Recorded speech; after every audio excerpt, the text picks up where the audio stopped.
Shout out Black Hairy Tongue. People don't get that anymore. I hope that used to be a thing that I was scared of in middle school. I don't know why. I digress, Magnum Mills. This is not Jamie G's worries during the puberty years podcast. This is Saul Over Soon. Man, I didn't know I wanted to do that podcast until you just mentioned that it was on the table. I did not realize that it was on the table. Saul Over Soon. You're slipping Jimmy. Slipping Jimmy with a law degree is like a chimp with a machine gun. Who moves cones? Who does that? Money is not beside the point. Money is the point. Saul Over Soon. It's a real thing. I didn't make it up. You're perfect for each other. Welcome to Saul Over Soon, a Better Call Saul show. I'm Jamie G, Master of Games, and I'm here with the co-host, my main man, Magnum Mills, and we're going to cover the 6th and final season of Better Call Saul. And Mills, I'm sad about it being the final season. I am too. I'm still hoping for a prequel to the prequel or a sequel or a sidequel or whatever they're calling them. And if you're Master of Games, I guess that makes me Master of Fun. So I'm pretty excited about that. That's cool. And again, I'm Megan Mills. Thank you for checking us out. This is Saul Over Soon. You can find us on your favorite podcast platform. You can find us on social media at Saul Over Soon. We're from the Joe Blow Football Show, who you can find at joeblowfootballshow.com and on social media at Joe Blow Show.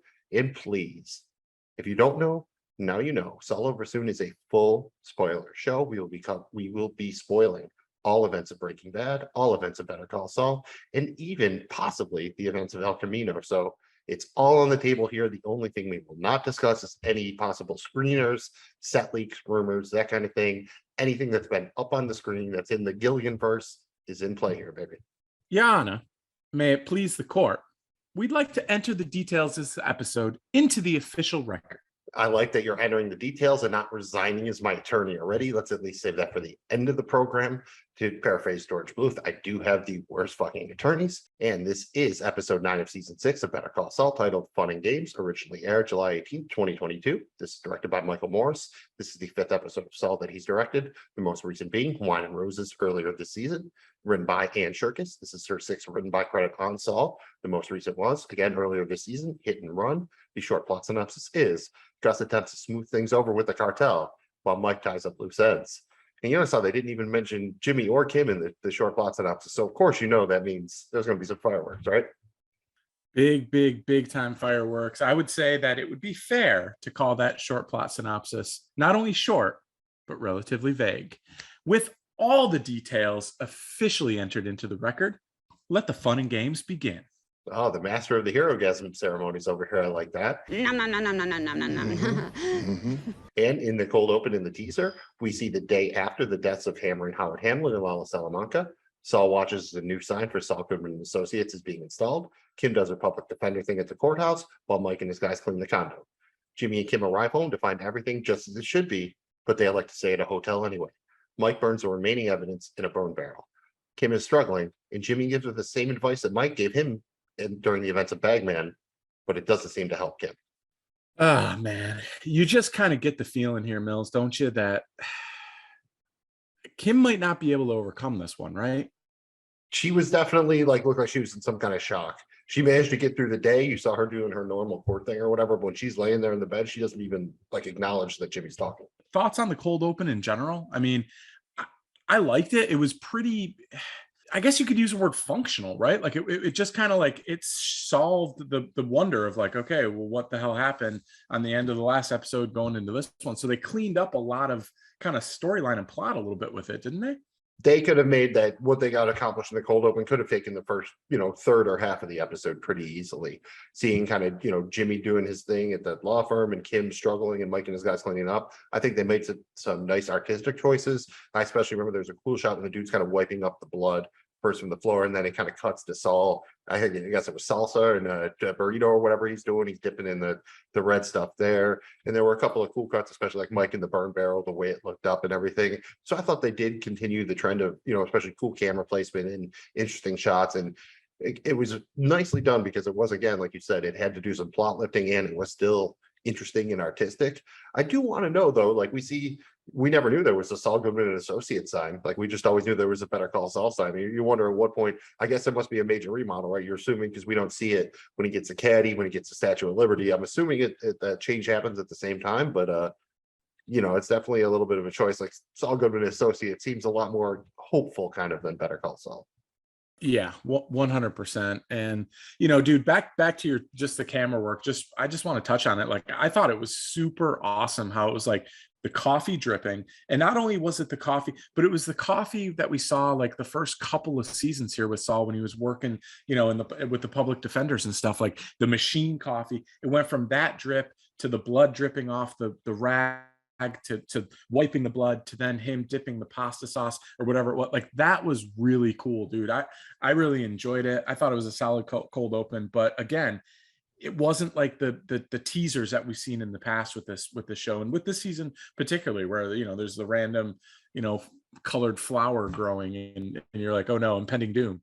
Yeah, there was no ambiguity to this. It was pretty straightforward. I guess I would say of all the cold opens we've had this year, it was definitely the most straightforward.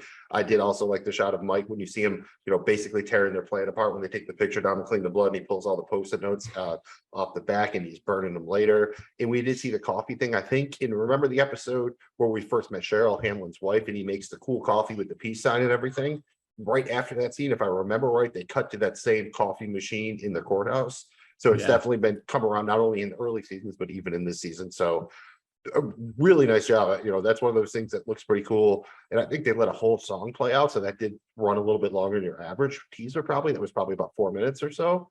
A lot of work went into that, I guarantee you, even though it seemed like, it didn't take long. Not that much happened. They put a lot of work into it. And I thought it was really good. It set the tone for an episode that was going to be an interesting episode. And I think a lot of people had a lot of apprehension coming into this one because we're down to what happens to Kim at this point. Yep, absolutely. I mean, a lot of shit. Like that's pretty much really the only thing.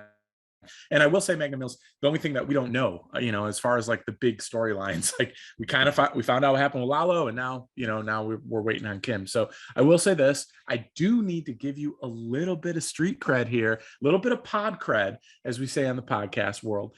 You called it a little bit here, saying you don't think they'll ever sleep in the condo again prediction. And I guess it's fair to say that they didn't really sleep that first night. It's a half measure right there, because I'm sure Jimmy probably stayed there, right? And then Kim left. I'm assuming because you heard her packing the That's true. I mean, maybe we, because we skip forward. I don't think, it's safe to say this isn't a prediction, but I don't think we're going back to the Better Call Saul timeline. I don't think we're going backwards anymore, right? Everything is forwards with the exception of maybe like one more Jimmy like flashback as a child or something like that. But other than that, I don't see us. I'd like to get one more Michael McKean scene. I don't know how we would get it to get Chuck back, but it would be cool to get Chuck back one more time. And even Hamlin, maybe, I don't know. Again, you'd have to probably get into a dream sequence or something like that. Would be cool, but I don't think we'll see it. After that, we get a scene that we probably figured this would happen, but it was cool to see it anyways. And Gus goes down to Mexico, goes to Don Eladio's to meet with Bolsa, Hector, the cousins, and Don Eladio. They have Bolsa read a letter that he dictated, and it says that basically Fring is working against the cartel. He's responsible for the attack on Lalo's hacienda, and Lalo was about to get his revenge, but then he disappeared all of a sudden. But then Don Eladio does some questioning, and the cousins didn't actually hear any of the calls. The Federales found the body. They've matched the dental records. Given all that, Gus doesn't even think their accusations merit a response, and that leads Eladio to side with Gus.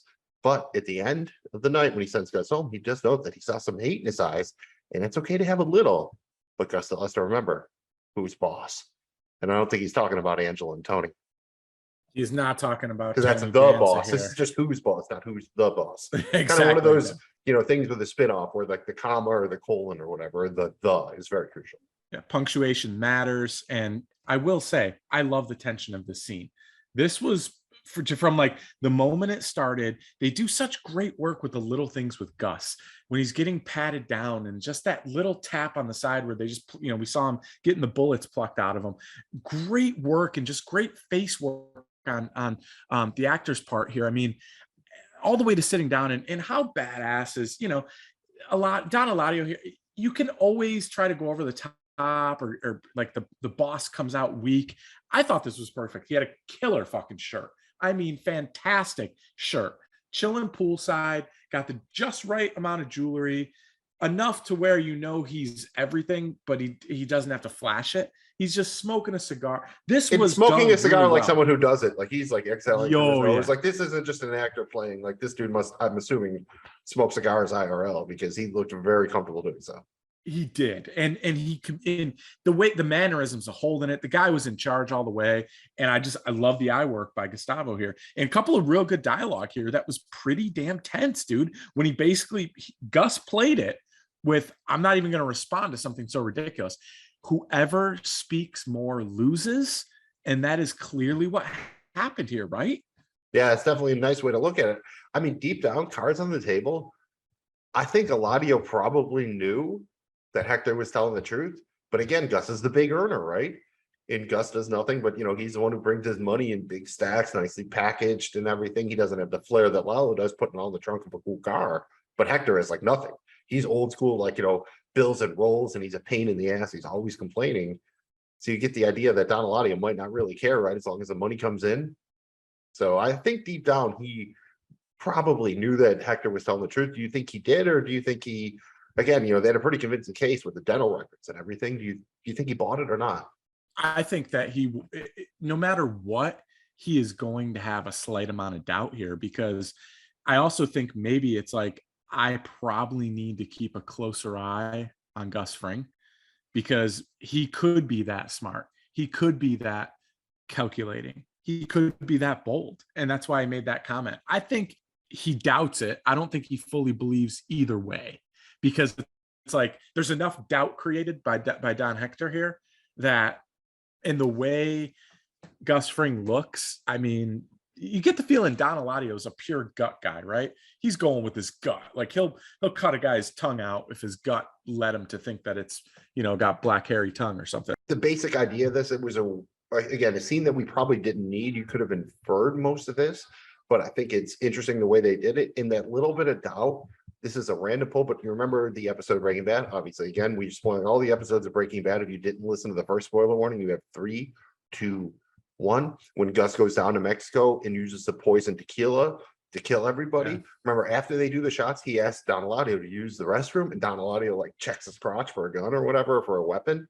I think that's a beautiful piece of writing there to why he would deep down still maybe be worried a little bit about Gus. I know they didn't know that when they had him do that. It was just a way of making him cautious. But I think this is an excellent way of using something that happened and adding some context to it to make it be like, oh, that's the cause and the effect there. Super awesome point there, man. I love it. You're right. And there was always, Eladio kind of looked at him a little crooked, like, I don't trust your ass, dude. Even during some of the flashback scenes, it was like, when Gustavo was like, so this is an interesting thing, man. I like where you're going with that. I thought it was funny when he just got so damn annoyed with the ding ding ding ding ding ding ding ding. Ay. That was the funniest part of the episode. There was not a lot of humor in him just talking about, well, Gustavo, I would have you stay here tonight, but then in the morning when I'd ruined my breakfast. It wasn't quite, cuddling and nom, but it was pretty good. It was a close second with the ding, ding, ding, ding, ding. Is this also a little bit like you got Tuco's in jail, Don Hector's a cripple? This is a little bit like the Salamancas kind of losing their grip here a little bit, right? I mean, just a smidge. And obviously we know from Breaking Bad when Tuca gets out and Tuca's taking care of, his deal, with Hector, but it just feels like Gus got the upper hand here for sure. And he's winning, Yeah, I mean, and you like Bolsa's interesting, right? Like, I don't know if he's just a yes man or if he's real smart and just staying out of the way and trying to be like that kind of last dude who survives by playing both sides, like Matt style. But here you kind of see him has some interesting kind of looks back and forth. Like he's trying to figure out, because when he's reading the letter, you feel like, oh, he might believe Hector. But then when like Gus says something good, he's like, yeah, do that. And then at the end, he has the big drink. And really, I think what happened is Eladio shrunk the Salamancas territory and gave Gus more, but he's like technically under Bolsa. But you get the idea that Gus runs Bolsa kind of, right? Like, I don't know. Or maybe Bolsa just goes to the highest bidder or whatever. But it's just been an interesting character. Like, would it be really random if all of a sudden next episode it's like, here's a 20-minute deep dive into Bolsa? I'd be there for it, kind of, because he's been on such the periphery I think you could do like a Rosencrantz and Guildenstern thing with him, and kind of do it really interesting. So I don't know, maybe I'm down for a little Bolsa. Give me the bag, baby. Give me the bag. Hey man, Don Juan, dude, I'm not mad at him at all. And you know, you're right. I thought it was interesting that he will be under, and also that may have been a little bit of a tell about, I don't fully trust you. You're going to be reporting to Bolsa. I think that's it. That was Don Eladio hedging his bets, basically. So when Hector bitches, he'll be like, "Oh, that's not Gustavo's territory. That's Bolsa's." Yeah. And then even though they'll both know that it's really Gus's, it's kind of one of the sheer of the deniability, or what have machine of deniability. And I did love the line when because you get Hector, who via his dictation through Bolsa, he basically says, Don Eladio, look into Fring's eyes. There you will see the truth. The chicken man hates you. He is our enemy. He plots against us. I demand blood for blood. And literally in the last episode, when Gus is doing his rant to Lalo, he basically says that, like, I am the truth. I hate you. I am plotting against you. And you're stupid. Like, you do blood for blood, but you really don't do blood for blood. You do blood for money. And that's it. So I thought this was very nice to bring that back around. And I think it, we'll see it in the next scene, but I think that's why Gus has the impetus to, like, yeah, I want to build the super lab now, like, step on the gas pedal. Like, I am done being under this dude's heel. Yep. He wants to start immediately. First thing he asked Mike. And then the one last part at the very end, when you see him staring into that pool, it's easy to think of that in the context, because I believe, in the same episode of Breaking Bad we've discussed, you see the bodies in the pool, but you also have to remember in the flashback we saw when he had his, his buddy Max, the original co-founder of Los Pollos Hermanos, who came to pitch Don Eladio on both the, the chicken business and using it as a front for the meth. There was always the implication that they were more than friends, but then Don Eladio kills him and his body's floating in that pool, and you see Gus looking at it. So it's a nice way that kind of ties, because that's a flashback that actually took place before Better Call Saul. So you have that is kind of the prequel to the prequel a little bit. So you do have 3 levels there. And I thought that was very interesting. It's, maybe a little bit more interesting if it was Gus who ultimately met his end in the pool, but Eladio, I think, meets his end in the pool, right? I think he falls in the pool, doesn't he? So he falls in the pool, and Gus comes out and stares at him. Yeah. So he gets kind of in the bathroom and everything. Yeah. He comes out and he sees him in the pool drowning, and that's great. From there, we see Gus. Well, Gus heads home and he meets with Mike. He's pleased that the thing with Hamlin and the lawyers is going as planned. He wants to resume business as usual, which includes returning to his normal living situation and restarting construction, as we just mentioned, on that super lab. I mean, ASAP. I mean, this is not start today. I believe this is start today was the exact quote. And Mike's like, he didn't quite do the grunt, but you sense that he wanted to grunt. Yeah, well, he tried to kind of talk himself out of it, like, well, I gotta find a new engineer and a whole new crew, and that could take months. And Gus just looks at him, start today. I mean, that's like, Mike's just kind of like, fuck, it just kind of felt like, damn, all right. I mean, there were two, kind of uplifting points here a little bit, I guess. And that's first that hopefully our man Lyle over there at Los Pollos Hermanos can get a day off finally, because he's been basically, I think, working open to close for at least a week. I can't imagine working 10 days at a fast food restaurant open to close, but Lyle could, man. I think Lyle's the man like that. If there's any random character that gets to show up during the Breaking Bad timeline, it should be Lyle. I think he deserves it to be like, he's risen. He's like, yes. GM now, at least an area GM or something. I feel like we should show that he gets a bump, not necessarily all the way up to, at least up to capo or something, make him a captain or so to speak. Yeah. I think that would be cool. And I do like how Mike gives him credit when he's, giving Gus the rundown about how the lawyers did. He's like, they sold the story, like we said, maybe even better. So, because that Jimmy and Kim can sell this shit. And I thought it was kind of interesting that we didn't get that scene with the police of all the things they've shown. That might have been an interesting one, but I think it makes sense because we basically get the recounting of that later on when they have to tell Cheryl what they told the police. Yeah. So I think it makes sense not to show it twice, but it would have been interesting to show them kind of walking into, the police station. Maybe they run into the ADA or something like that. So it would have been, but I like the way they chose it, because that scene with Cheryl at the memorial for Howard Hamlin was cool. And they needed to do that because you found out other shit about them downsizing. We'll get to that in a minute. Mills, with this scene, one thing that puzzled me a little bit here, and one thing that I wanted to kind of dive into just a smidge here, is man, that final look between Gus and Mike was weird, right? Like I was waiting for them to, Gus is basically in his actual house. Mike is in the hallway connecting, underground from the safe house to Gus's house.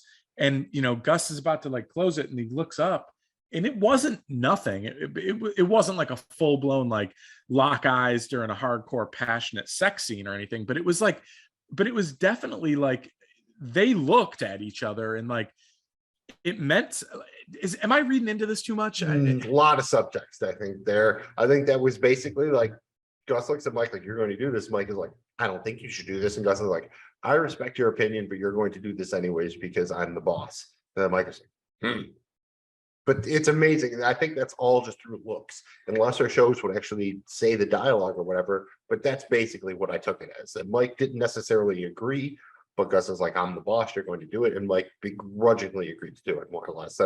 And they showed it just two looks. Mills, was that final look just kind of like a show of respect from Gus? Like, I'll give you the look. Like, I hear you that you don't want to do this, but yes, that it was, I value your opinion, but I'm still going to do it anyway. But we're still doing it. Yeah.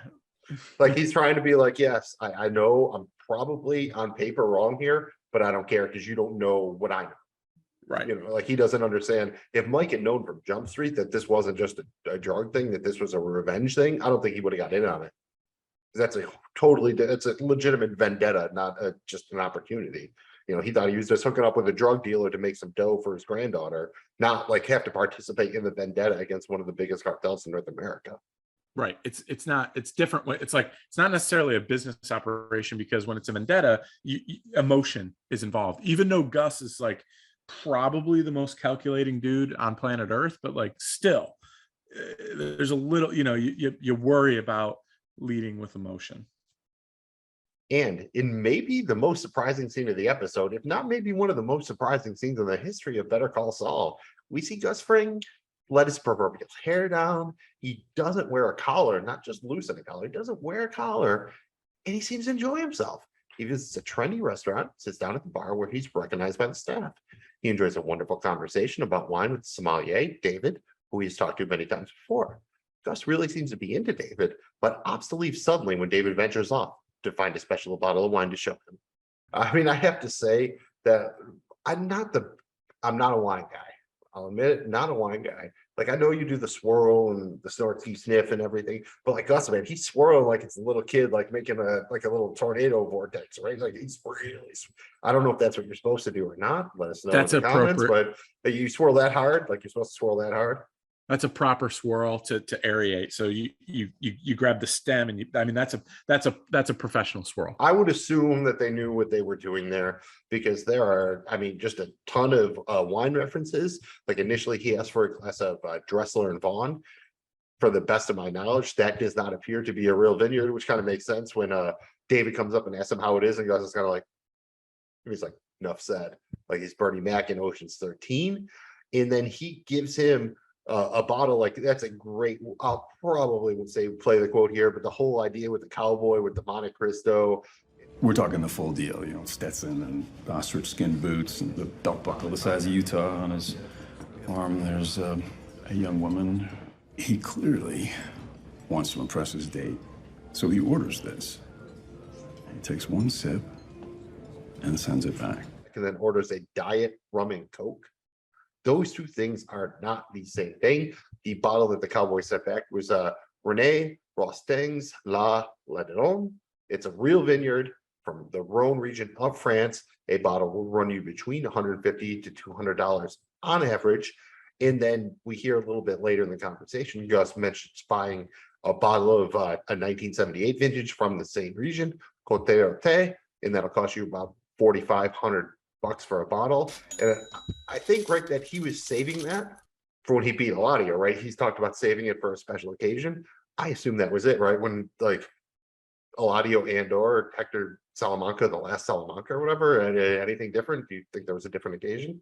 The only other thing I could think of is maybe when he gets a chance to invite David over for the glass of wine, right? Maybe that's a special occasion when he finally makes his move and takes a chance with David. I don't know. Well, because David even has a line like, I would love to talk to you about that after that occasion or whatever. There was some real solid flirting going on. Yeah, and it was just really, because it was all couched in all this wine talk and everything. And he does initially address him as Mr. Fring. So I assume this has been a thing for a while where Gus kind of comes in and they flirt a little bit or whatever. So I just thought that was pretty cool. And he does bring up Guaygal, I believe. It's again another famous type of wine vineyard from the Rhone region. But he talks about it like a cool bottle, like that he's got to show him. I don't know if that was just for, like, I looked at the internet, I couldn't find any particular looking cool bottle. I thought it would have been interesting if it was something similar to, like, the tequila bottle topper that we've seen come back in the cold open for episode 1 here. But I think it's just really an excuse probably for Gus to be like, oh shit, I got to bail, right? Like, I can't get caught up in this personal stuff. I have to finish my vendetta first. But shout out to Gus. He drops like $200 for his 1 glass of shitty wine. So, and he left the bottle that I think the dude was implying he could have the open bottle because it's been opened and the restaurant can't use it anymore. Yeah, I think he was implying that too. It was almost like Gus was like so caught up in being happy there for a second, and then he realized and snapped back to his own situation where he's like, this is weakness. And here's the sad thing for a guy like Gus, even if he loved David and David loved him, he could never really have a relationship with someone that you love because you're putting them at risk. You're kind of destined to be alone. Not that we're going to just like turn this into a sob story and poor Gus Fring, he made his choices, but it's notable here. And I think that was kind of a cool way that they showed this other side of Gus, after he basically had an opportunity to celebrate here, but he's not ready to celebrate because he still doesn't have a super lab. He still hasn't, gotten every single one of the Salamancas in the ground, and he's still reporting to Don Eladio. Very fair. I mean, I guess the question is, do you think he went there explicitly to run into this dude? Because he gets there and he knows the bartender or whatever, but then you see him kind of looking around. He's looking for him, right? Like, I think this has been his thing. Like, he came in, he saw him, they talked about wine, and he occasionally comes in to just do a little flirt ski, right? I think so. I mean, he sat down, he immediately looks to his left and he sees him, he comes back, and then he sees him get up and he looks and sees him again. And again, great shot here. You get from the side angle. You see him sit down, then you get the side angle, you see him kind of look to the other side of him. And yeah, I think he was looking to feel good, looking to connect with somebody that he genuinely enjoys. Yeah, and you hear David, like, he starts going off on, dude talks for a while, and this is a shout out the actor, I forget his name, but he's a fairly prominent character actor. Has had like a lot of guest arcs at TV shows and stuff, so he's done a lot of work. I've seen him in a bunch of things. He's very good here. He has basically 2 long monologues. I think the interesting part here is that Gus really pays attention to him, right? Like, at one point he's like, oh, I'm sorry, I'm talking too much. And Gus is like, oh no, keep going. Almost anybody else, Gus Fring wants like the short version, right? Like the Spaceballs one, short version. You're married. That's usually how he wants things. And with this guy, he's willing to just let him talk about randomly when he was, riding the Euro rail and falling asleep in vineyards or whatever. And he's here for all of it. So I think this was definitely a bit of, the show humanizing Gus Fring and everything. And I think they did a good job of it because, again, he literally died like a Terminator. So yes, he did. Yes, he did. It's hard to you lose track of his humanity a little bit sometimes, like, because he's so hardcore and so driven by, goal oriented, we call it now. And with that said, with the danger seemingly past, Mike finally returns home and he stashes his weapons and Manuel Vargas' fake ID in a hidden lockbox. Mike tries to enjoy a nice old-fashioned PBR and some old school baseball, but it's just not happening. Mike retrieves the ID from the lockbox and he heads out to visit Nacho's father. How stand up is Mike Ehrmantraut, man? I mean, look, we know to never doubt the Ehrmantraut, but he's just that dude. He's a stand-up guy. He wants to do the right thing. I think here you're a little conflicted on, is he doing it for Nacho or for himself to kind of alleviate his conscience about, he sent Nacho to his death. He knew what the deal was, and he told Nacho, give him credit, but still, that doesn't mean it's any easier. Like, look at Kim. She didn't pull the trigger on Hamlin, but the events of what she did had consequences. I think Mike is trying to do the right thing for Nacho, but on the other hand, I think it's just he's bothered. Like, the whole thing, and especially now, deep down, I think when Gus telling him to rebuild the super lab at this point, he kind of knows, like, all right, this is gonna end badly. And I think it's just him kind of sitting there and being like, what good can I do out of this shit show I've got myself into? And I also think this is a little bit of him. I think Nacho kind of earned his respect a little bit. And shout out Nacho. Phenomenal work the first part of this season, the first leg of it. He was fantastic. But I think Mike kind of respected how he took that and how he kept his word. And Mike's the type of guy who I think values someone keeping their word probably more than anything. And we got to be right up there at the top. It's right up there with no half measures. I mean, keeping your word is and he makes that textual again. We'll get to. I mean, that pretty much, it's a pretty brief scene. I do think the only other interesting thing is that Mike, like when I saw him drinking a PBR watching baseball, I was like, yeah, he would probably drink Pabst and watch baseball. Like, I don't think Mike is, drinking Heineken and watching the NBA or something. So PBR and baseball seem very on brand from Mike Ehrmantraut. And after that, he goes to see Manuel, Nacho's father, at his upholstery shop, and he gets a call from Mike asking to talk and be like, well, can we do this face to face? He's like, all right, come outside, because of course that's Mike. He's already there when he calls you. He goes outside and Mike tells him that Nacho will never be coming back. He assures him that he had a good heart and then it was over quick and he didn't suffer. He also tells him not to worry about the Salamancas coming after him because they'll be taken care of soon. Manuel replies that Mike isn't talking about justice. He's talking about vengeance. All these gangsters are the same. Disgusted and distraught, Manuel leaves Mike alone with his thoughts. And shout out Manuel. I mean, he's not wrong at all, man. And, here he is grinding by himself at night in his shop doing freaking sewing and upholstery and shit. I mean, it's like this dude does every job in there. And he's smarter than you think. I think sometimes because people don't necessarily have like English as a first language, they get like, he remembers not only Mike, but the type of Chrysler he drove. Because remember, like when initially you saw Nacho with him, Nacho was trying to like, oh, he wants to do all this kind of crazy interior for the car or whatever. I have never had a car reupholstered, but I would go to Nacho's pops if I had to do so, because he looks like he takes that shit seriously and he's very good at his job. And smart dude. But point being, he's not, everyone can kind of look at him as a little rube. He knows what's going on. Remember, like Hector tried to lean on him to use his business as a front or everything. I think he tries to ignore it, but I don't think he's necessarily ignorant of the situation. No. And you almost felt like Mike was trying to get a little bit of something for his own conscience here. Like it almost felt like Mike wanted Manuel to be like, thank you for making, thank you for telling me, thanks for 100%. Mike went there for a reason. He wanted to, because he didn't give him the ID. He didn't give him the ID of money and say, go. He just tried to give him closure on his son, which again is admirable in itself. But like I said, it was probably split partially for Nacho and partially for Mike. I mean, he's not wrong, right? When he talks about like perpetuating the cycle of violence, like what you talk about is not justice. When you talk about his revenge, it never ends. My boy is gone. And you see, that's how it ends. Mike dies, Gus dies, Walt dies, everybody dies, basically. It is a perpetuating cycle. Like it just keeps going. And we don't see what happens after Breaking Bad, but I guarantee you somebody else stepped into the void and started selling meth. Our next scene, we got Jimmy and Kim, and we see him kind of sucking it up and heading over to HHM to attend the memorial for Howard. They exchange pleasantries with Rich Schweikart, who informs them that HHM is downsizing and changing their name. They then migrate over to Hamlin's widow, Cheryl, who, well, let's just say has some questions for them. She wants to know what they told the police and what Howard told them that night. Jimmy gives her the cover story, but man, she's just not buying it.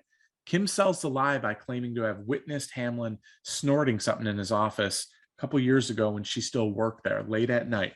She uses her knowledge of the Hamlin separation to guilt Cheryl about not noticing the signs. Cheryl turns to Cliff Main, who can't tell her anything of the contrary. That seems to get Jimmy and Kim off the hook, and they head down to the parking garage. There, Kim gives Jimmy a long kiss before getting in her car, hauling ass out of there.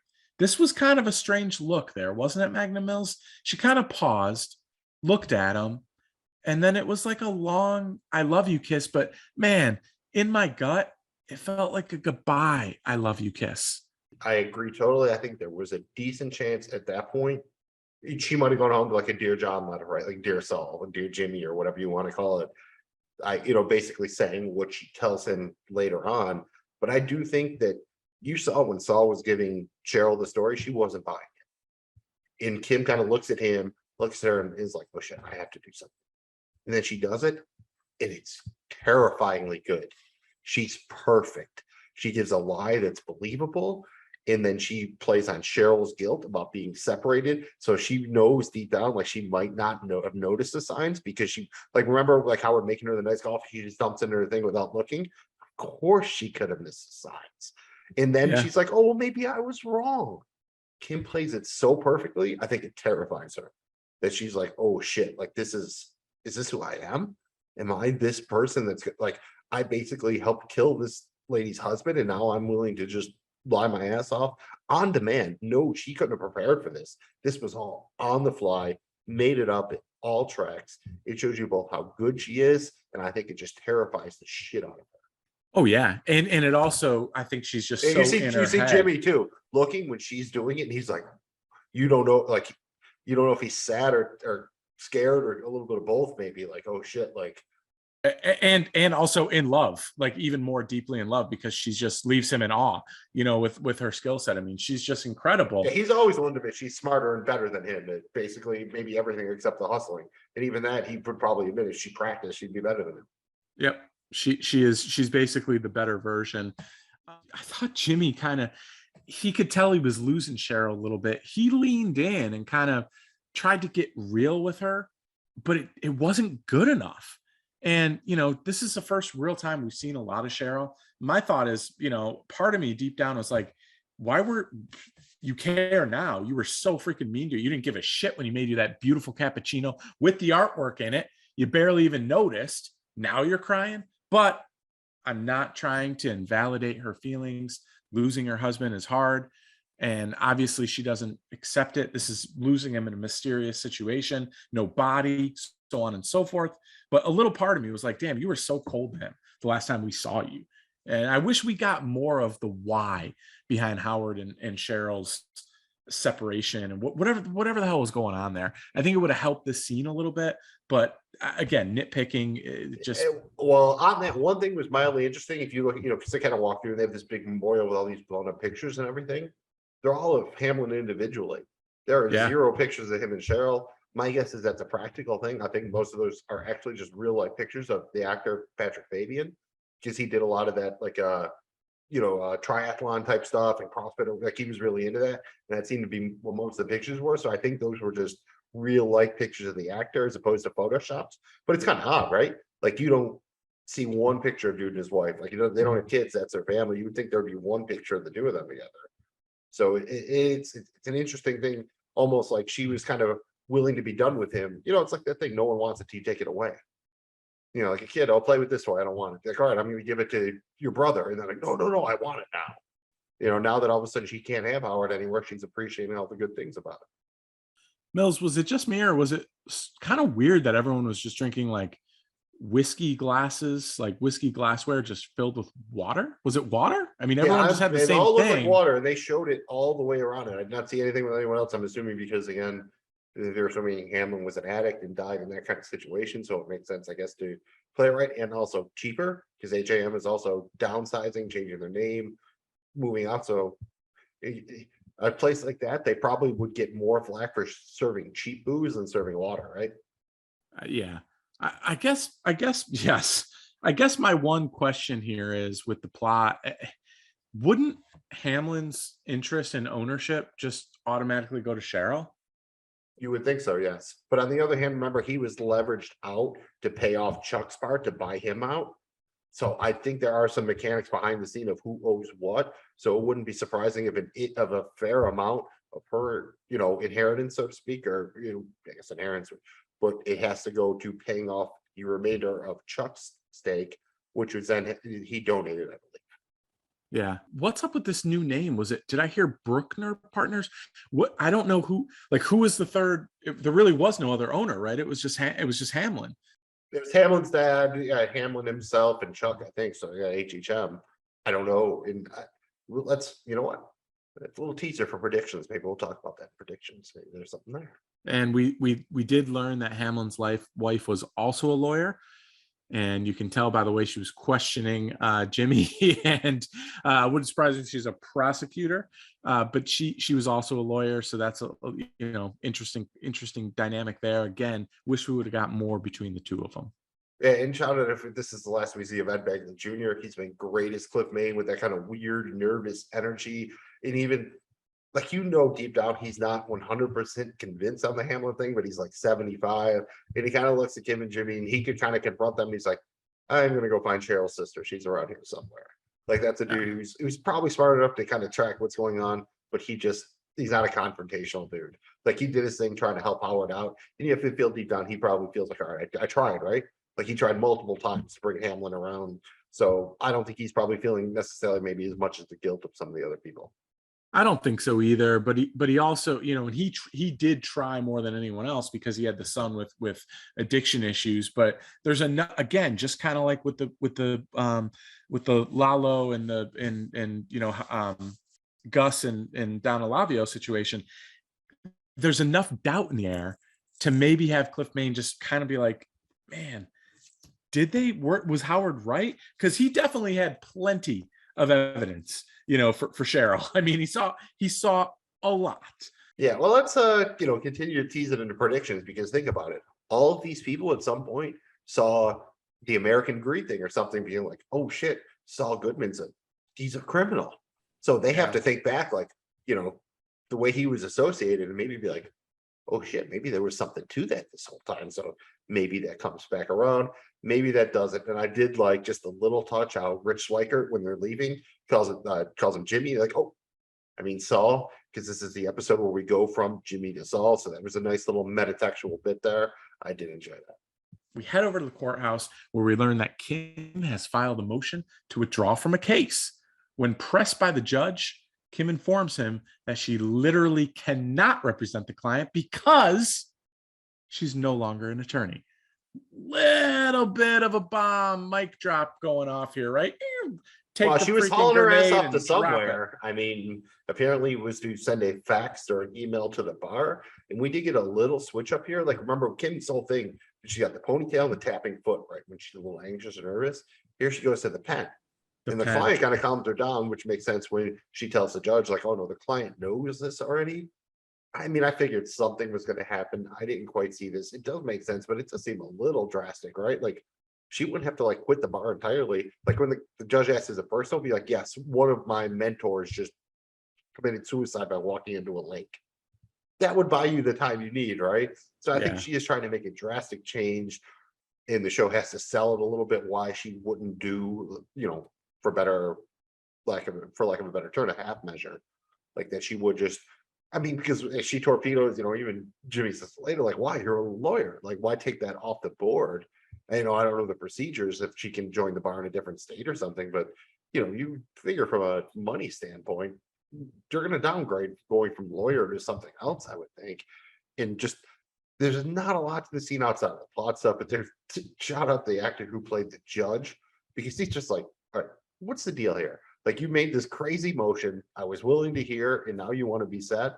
I think that quote was you know what, Ms. Wexler, Mr. Ornstein's here, I'm here, we all showed up for your party, and now you're taking away the punch bowl. It's a great quote. That was another little funny moment for me in an episode that didn't have a lot of funny moments. That was up there, top 3. There were not a lot of humor in this episode, so that was nice to get. And I thought the judge had, like, again, that was probably almost the funniest scene overall, but then it gets undercut by, just her saying, because I'm no longer an attorney. And that's just like, bum, bum, bum, bum. Like, oh, shit, here we go. Oh, and in a way, we're off. I mean, Mills, any part of you at all, I'm not going to lie, there was a small part of me, but was there any part of you at all that thought maybe she was going to confess or turn herself in right there? Like maybe she was just going to be like, I can't defend him because I am a criminal. Just a tiny piece of me was maybe feeling like she had just accepted the fact that in order to live with this, she had to own it. Just a tiny bit of me. Something along those lines. I don't know, because again, she didn't really pull the trigger. but I can see her being like resigning and saying like, I can no longer uphold the oath I took as an attorney or something like that. Maybe not quite like, because she didn't never really pull the trigger on anybody. Would have been interesting if like, yeah, I went to Gus Fring's house and tried to pull the trigger. Other than that, I mean, you're looking at conspiracy for the Hamlin ship, but that would be very hard to prove, really. Especially with everything burnt. The only good thing I thought is when this happened, I'm like, all right, there's an out for Kim that doesn't involve a coffin. Like, all right, now there's an out. That's the only kind of solace I took in this moment. It was like, there might be another way. After the thing at the courtroom, we see Kim is back at the condo. She's smoking on the balcony when Jimmy arrives home. He bursts through the door, wanting to know what Kim has done and why. He immediately shifts into damage control mode and starts walking Kim through what they have to do to get her back as a lawyer. Kim lets him talk, but she really doesn't seem to be listening to what he's saying. Jimmy says that they'll return to the hotel, but when he enters the bedroom, he finds that Kim has already packed her things. Kim says that Jimmy was right. They are bad for each other, and they hurt the people around them. Jimmy's still trying to rationalize things, and Kim hits him with the bombshell. She knew that Lala was alive. Not only that, she didn't tell him because he would have tried to protect her. That would have meant ending the con on Hamlin, and she was having too much fun to stop. She finishes packing up as Jimmy stands in stunned silence. I mean, that's it. That's the thesis statement there, right? Like, she liked it. She broke bad and she liked it, just like Walter White, right? I mean, that was it. It wasn't just at the end, Walt finally admitted it. He said, like, I didn't just do it for my family, I did it for me. And I was good at it and I liked it. Yeah. And I think Kim, see the difference between Kim and Walt, though, Kim is recognizing it now. She just can't compartmentalize it. I think this is her being like, so many people suffered because I was having fun. Yeah, and Walt was willing to go out on his own, really. He wasn't like, he didn't need someone else to get him there. She needed Jimmy to get her there. Walt needed Jesse, but still. I mean, when he loses Jesse, he still works with the Nazi dudes, basically, or whatever, the pest dudes. Right. Todd and them. Shut this big gun! I feel bad for Jimmy here because, man, I mean, this is like, he loves her. And he's basically like, what can I do to fix it?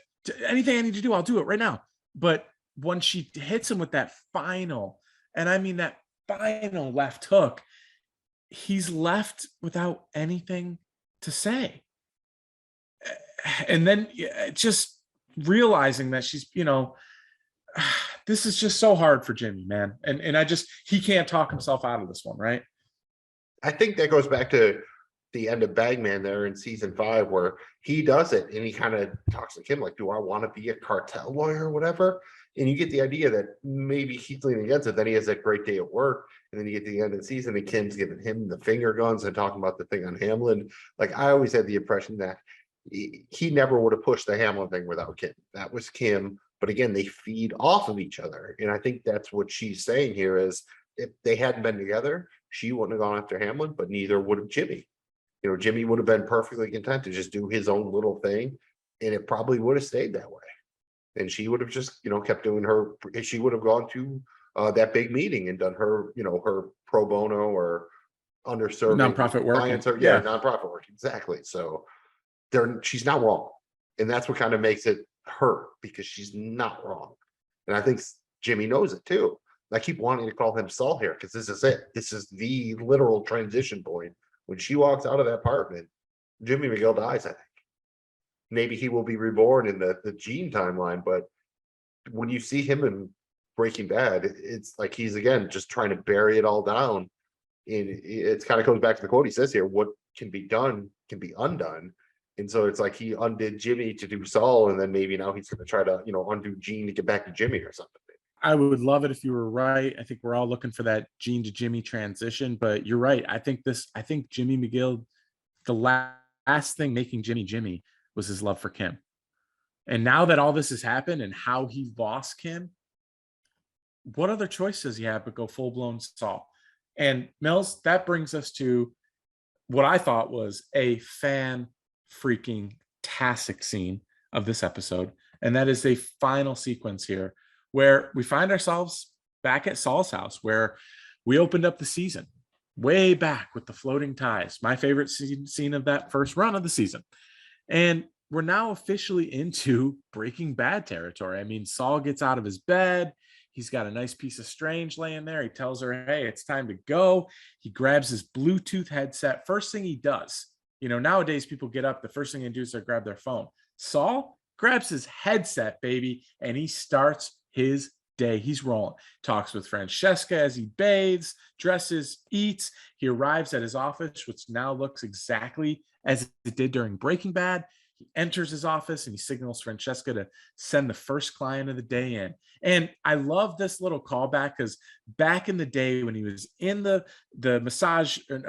nail shop, and he's getting ready to make calls, he cracks his knuckles, opens them up, and he's ready, and I love that little callback to, with this scene. He cracks his knuckles, he opens his hands, and he's ready.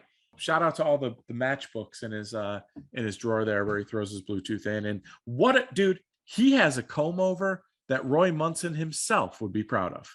Oh, Roy Munson is such a good, especially because if you watch the climactic end of Kingpin, the movie we were talking about, the Farrelly Brothers movie, I think 95 with Bill Murray and Woody Harrelson, throughout the final big bowling matchup, his comb over just gets gradually worse, and by the end it's all over the place. And that was a cool way to let you know you're in Saul Goodman territory, right? You see the leopard print, bedding or whatever, and then you see the bald spot, and then you see the lady of the night. Again, I don't know how he was able to conduct business on a Bluetooth headset from the early 2000s in the shower.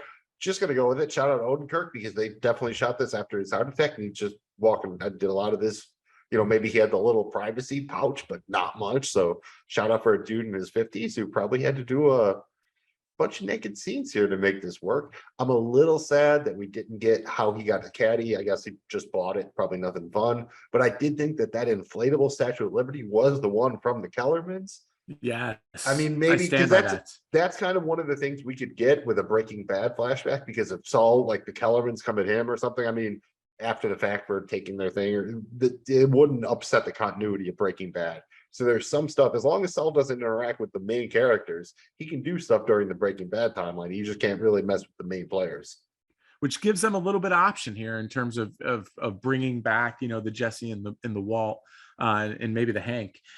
Mills, there were some killer one-liners here by Saul. Finally, we get a little humor here.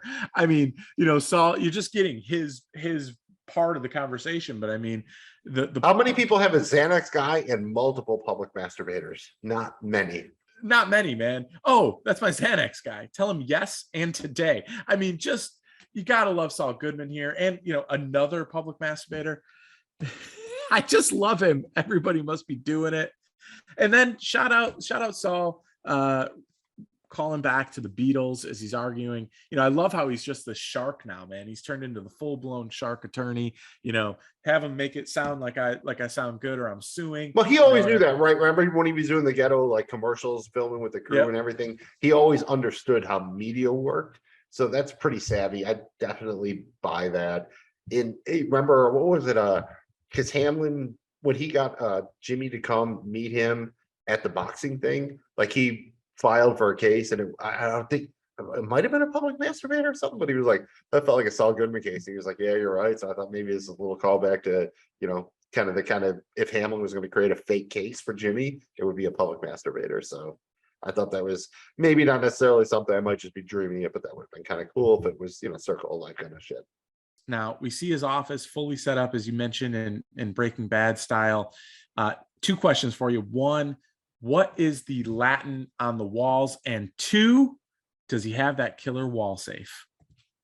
The good news is that Latin is a dead language as far as speaking it, so no one really knows. Fiat justita rat calim. That's a Latin phrase, roughly means let justice be done, through the heavens fall. That's what Saul says to start his day. I'm assuming he says that every day, and it's just basically, it's not attributed to any one person, been around forever. It just kind of signifies the belief that justice must be realized regardless of the consequences. Does hold true today. So this is a nice job of the show, also doing some Saul stuff with maybe incorporating a little bit of kind of the current commentary. And I do have to say, I loved Who Moves a Cone, one of my favorite things ever, but I do have to say, who brings a baby to Saul's? Like when you get to, you hear there's multiple kids. There's like kids of all ages that are there. And it was a little weird because he pulls in, parks his caddy, puts up the handicap tag. I believe I saw 2 other cars in the parking lot, walks in, full office. It makes sense. Maybe he has clients that don't drive cars, but impressive. Full office. And yeah, you got to love that he goes back. He realizes because he parked in the handicap spot that he didn't put the thing up, so he goes back. He's wrestling around, bending. Clearly he doesn't have a handicap, unless maybe he's taking too much of the Xanax from his Xanax guy. Then I would imagine he would.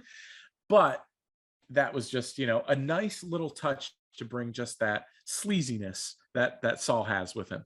Well, and there's one more thing you do notice now, that he has the world's greatest lawyer mug. No more of that second best lawyer shit, right? Because Kim took herself out of the game, so there's no need to defer anymore, right? He is the world's best by default, right? Because Kim is no longer a practicing The 2 attorney. sweetest words in the English language, default. Shout out Homer Simpson. Mills, I think that's pretty much it here. That's the end of the fun and games. So yes, it's time for Never Doubt Ehrmantraut. This is where we examine the actions of one Mr. Mike Ehrmantraut in this episode and ask one simple question. Was Mike right? I have to say, in the last episode, it was close as we've ever seen to Mike being wrong. It wasn't that he was wrong. It's just that he sent guys with guts and Lalo was able to take them out. So he must not have been training them well enough. But here you have to say, man, Mike's on point. He's as good as his word to Jimmy. And Kimmy tells him by the time you get home from work, just hold your shit together. Everything will be like it was. It absolutely is. They even scored a new fridge out of the deal. Hamlin's death plays out exactly like it was supposed to the police. They believe he just walked into the lake and committed suicide. Perfect. And on top of that, Gus tells him, like, you need to finish the construction of the super lab. We don't see it, but we know that he successfully does. So, I mean, winner, chicken dinner, right? As always, I want to be like Mike. Never doubt the Ehrmantraut. Beautiful. And we did get a little bit of courtroom action here. We had some silent shots in the cold open, but then we saw Kim, she has to tell the judge that she's no longer a lawyer. And given your current, let's call it attorney adjacent occupation, have you ever seen a lawyer quit the profession in the middle of a hearing? I've personally never tapped out in that fashion, but during my 6th divorce, my attorney actually did quit mid-trial. And a few years later, I found out that he really did quit being a lawyer. And, well, he joined the circus. Oh, like James Bond, like MI6 and shit? Like, dude, I know you're not Darth Vader, but do you like drive an attorney deeper to the dark side? Because they're already pretty steeped in the dark side. Well, yes, I've done that. But my divorce attorney really did join a literal circus. I think I saw on LinkedIn or something that he did manage to successfully complete clown college. So he's got that going for him, which is nice. Clown business is up. So is Caddyshack business. Apparently, shout out to Bill Murray. And I like the Bill Murray reference. Other than that, man, I'm fucking speechless, dude. I don't even know what to say. Maybe you really are an attorney. So if you are, I guess stick with it, because I don't think you could hack it at clown college. Shout out the other boy who did. I mean, fitting in those shoes and riding a little tiny unicycle and in the car with all the other guys. It's hard work, man. Clowns are scary and underpaid. So yes, they are. Let's forget about your clown fear or fetish, the double F's, and hand out some hardware. And Jamie G, what was your favorite quote or piece of dialogue from Fun and Games? So much of this episode happened when there wasn't dialogue, and those were some of my favorite moments. But I'm going to go with something that added some humor to me, and it's part of what may or may not be one of my favorite scenes. But I'm going with my favorite piece of dialogue was Saul on the phone, and when he says, Another public masturbator? Which one? A new guy? Huh. Everyone must be doing it. Just classic Saul here. It added some humor for me to an episode that needed it. And I mean, come on, man, if you're running a law practice with, I don't know, 2, 3, 4, 5 public masturbators, is that a niche? I mean, lots going on the streets of Albuquerque, man. Let me tell you that. I don't know if you put that up on the billboard there, when they usually put like, big accidents, DUI or whatever. But they do show that, Saul might not have the mind that Chuck did for legal cases, but he remembers people, right? Because when he hears about that wreck on the I-40, he recalls that they had a guy at the hospital that had multiple DUIs and stuff. He remembered that they had multiple public masturbators. So he does know. It's not that he's, not smart. He's just a different kind of smart than Chuck was, or maybe than, I think that's the beauty of Kim. She's like the combination of Chuck and Jimmy, right? She knows the legal book smart stuff, but she can also feel that kind of like realistic, application and street smart kind of thing. I wanted to pick a fun one here, but I pretty much had to go with something from that final scene with Jimmy and Kim. Again, I think it's kind of the thesis statement for who Kim Wexler is at this point, when Jimmy says, What would I do? You'd blame yourself. You'd fear for me.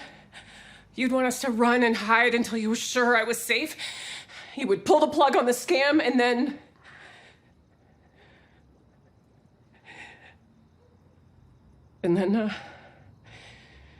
we'd break up.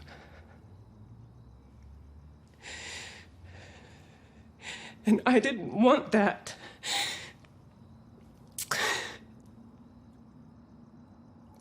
Because I was having too much fun.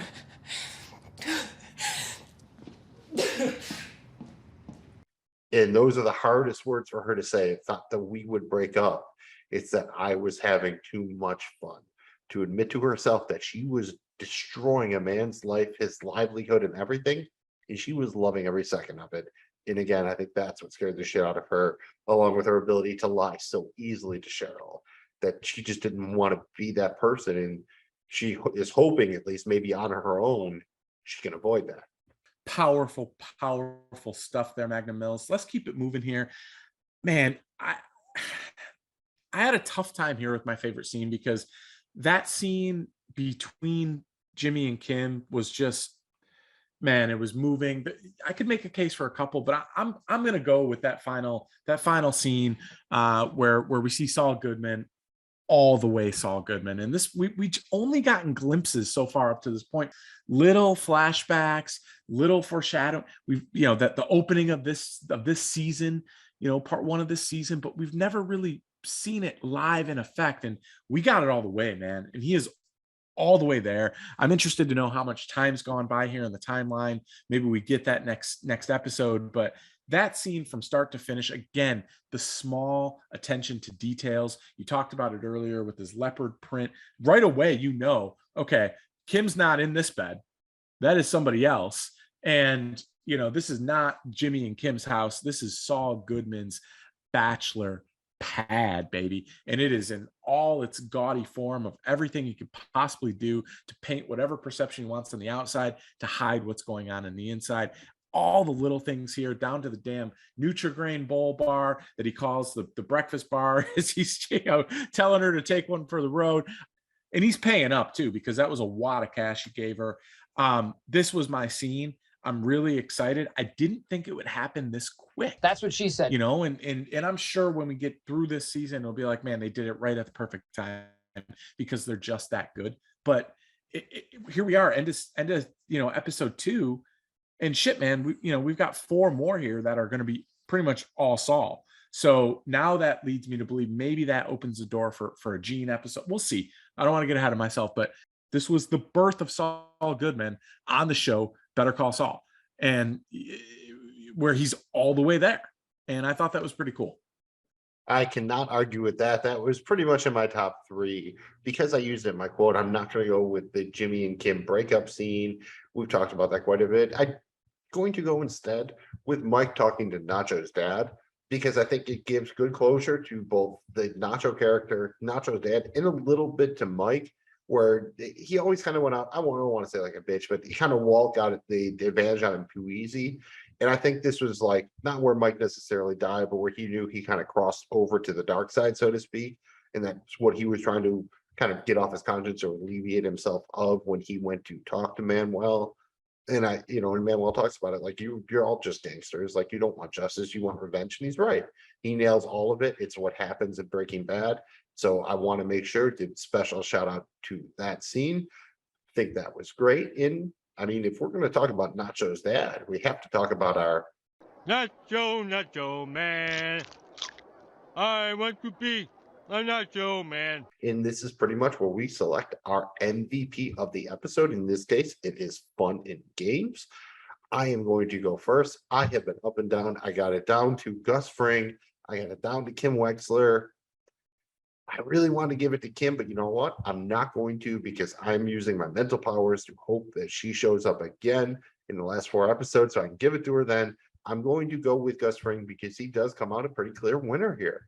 He gets through the thing with the cartel. He manages to talk his way out of it, or maybe Eladio knows and lets him go. He goes back to Mike. He says, all right, let's restart the super lab. We know that they do that successfully. He goes home, throws open the blinds. Even though he doesn't, consummate with David, he does go out, let his hair down a little bit, have a little bit of fun. So of everyone in this episode, it would, at least if nothing else, Gus Fring's the least stressed of them all, right? Everyone else is having a damn near heart attack, and Gus is kind of having a good time most of this episode. So got to give it up to Gus. Jamie G. Nacho Man. Man, I'm right there with you. This is a tough nacho man or woman. Cannot go wrong with Gus. I guess I will. I can make a case for Jimmy here, for Saul Goodman. I can make a case, but I'm not going to, because I have a feeling he will probably get this honor another time down the road here. I am going to give it to Kim Wexler, and here's why. I'm so proud of Kim, because she did something so horrible, and she had the time of her life doing it with somebody that I think she will never know another love like that again. And I think just how Jimmy's going to hurt without having her, I think she will a little bit too. But I'm proud of her for recognizing that she could just live her life like that. And how many innocent people will she destroy because of it? And so she sacrificed her happiness, her love, to try to become a person that won't negatively affect other people. And anyone that's willing to do that, man, that's putting others first. And to top it off, we didn't have to deal with a brutal death scene or a death scene at all. Cross my fingers that doesn't happen down the stretch here on the last 4. But we really couldn't have, the writers and the creators of the show couldn't have given us a better way out for Kim here. I mean, short of, like, at least they didn't kill her, or she didn't get, I'm okay with this, I think. And I'm happy for Kim, and I'm hoping she has a chance to go and live a life, because everyone else in this universe doesn't have that chance. That's the way to live a life, though, right? You get with Bob Odenkirk, because he is the greatest love in history. I mean, damn and double damn. So I do appreciate the reference there. I mean, damn. And shout out Run Ronnie Run if you've never seen it, and also Mr. Show, and Bob Odenkirk's been in many, many good things.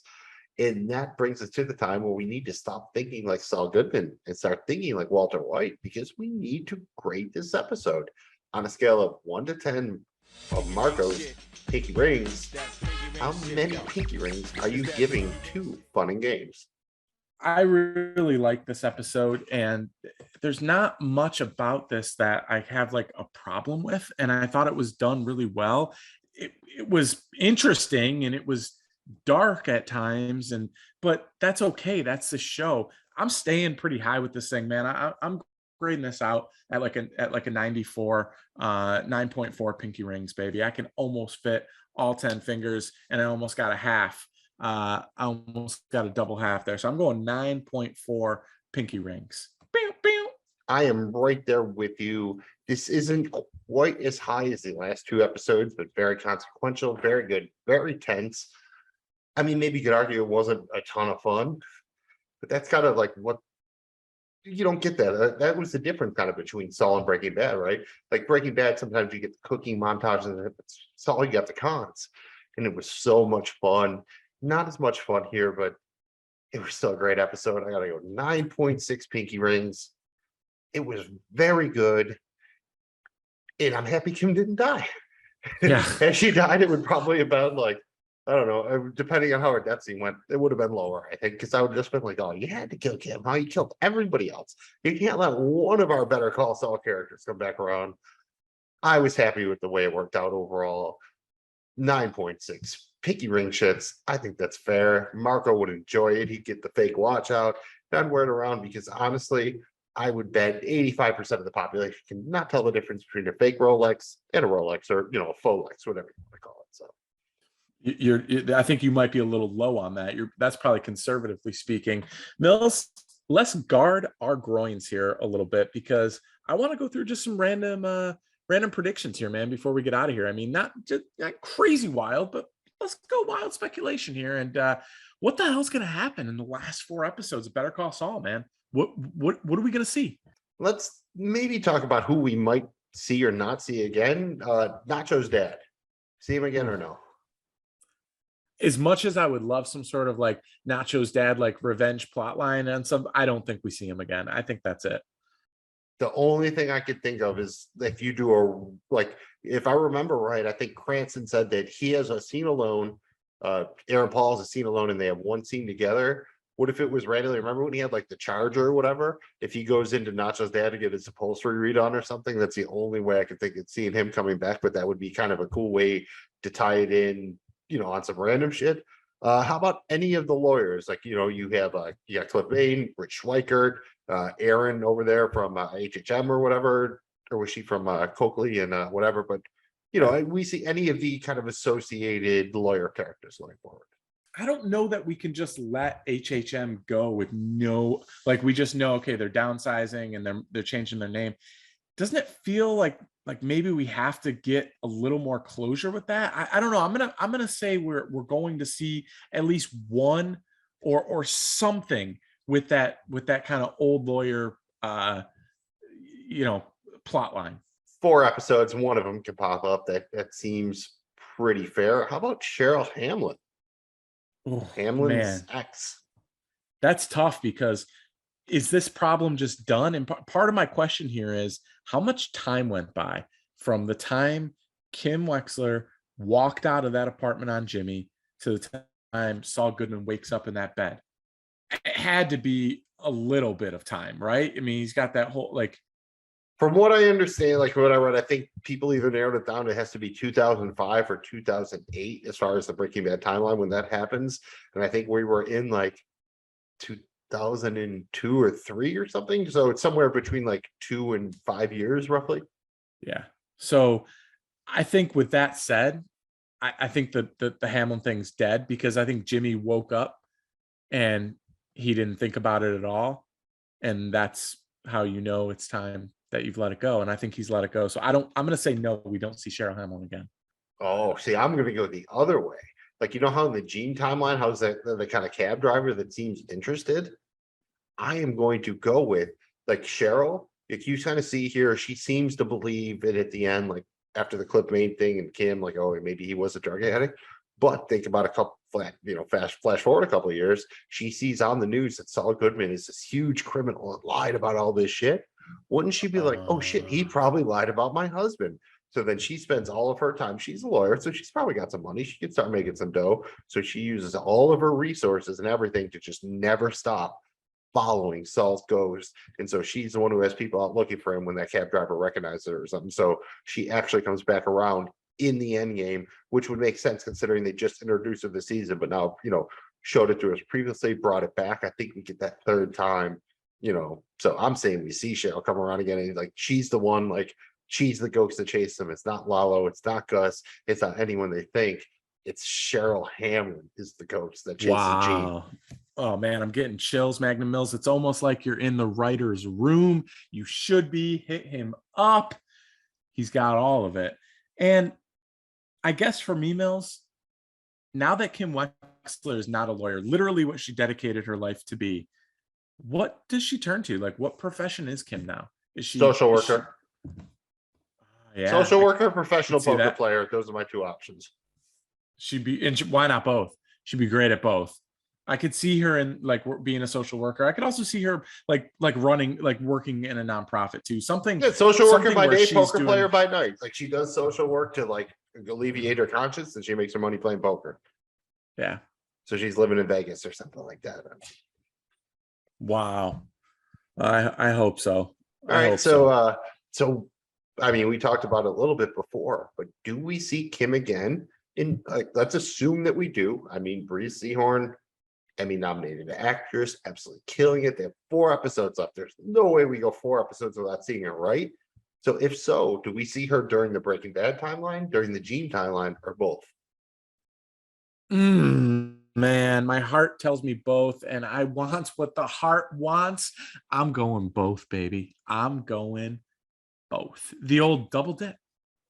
I think there's definitely a chance where even if it's not like a full, like, oh, what has Kim been doing for half a decade episode, we could definitely get an episode where it's we basically follow kind of what happened to Kim when she left the apartment up to where she finally meets up with Gene or Saul.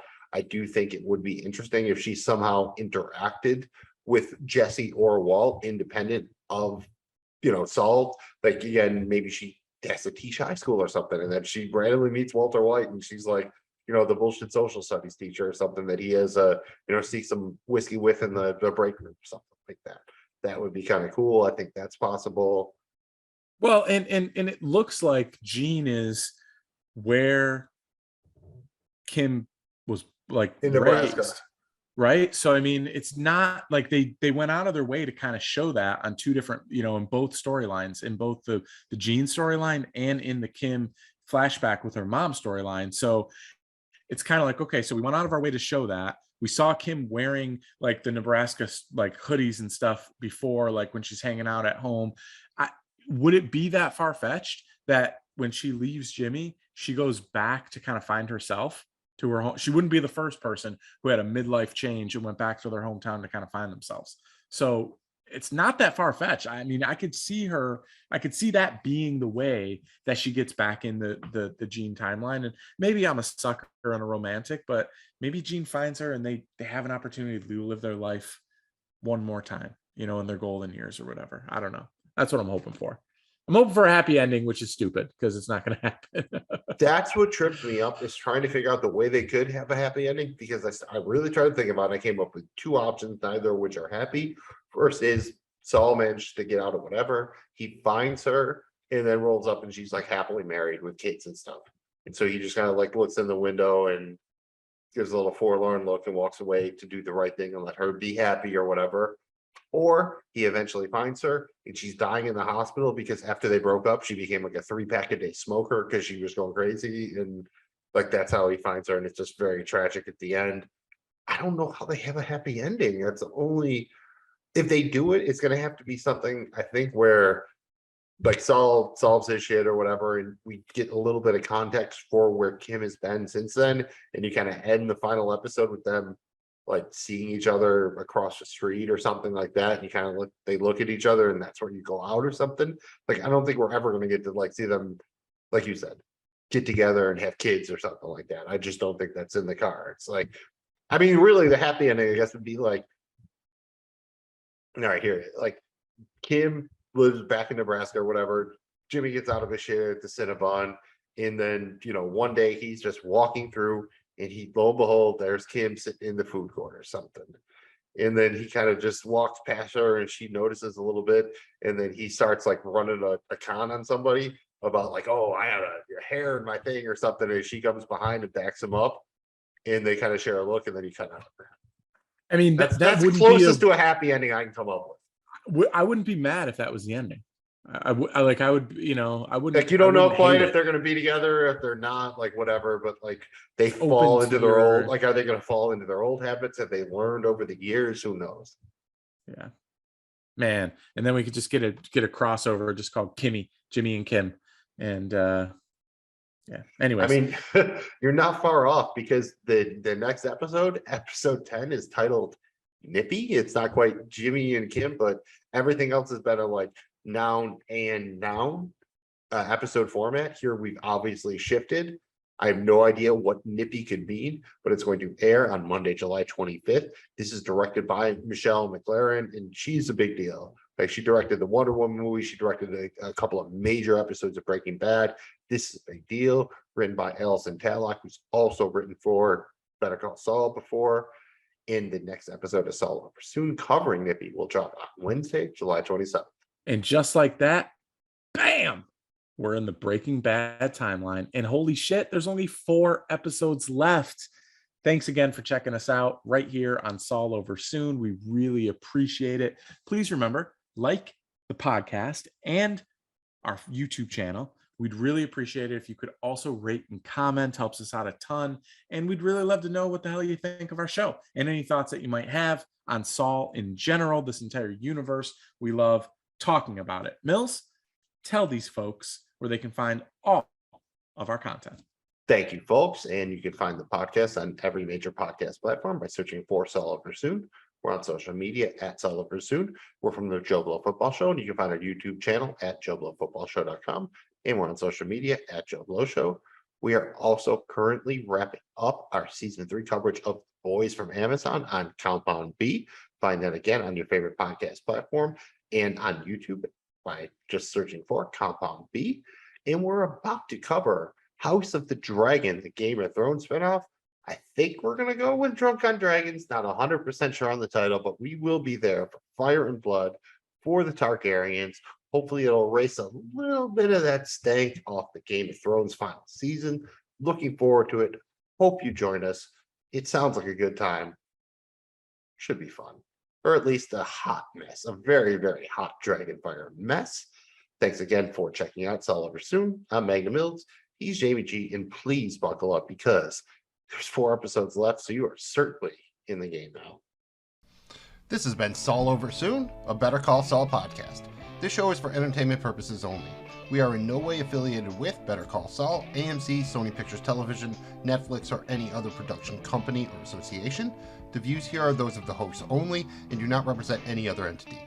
Thanks again for checking us out, and stay tuned because it's Saul Over Soon.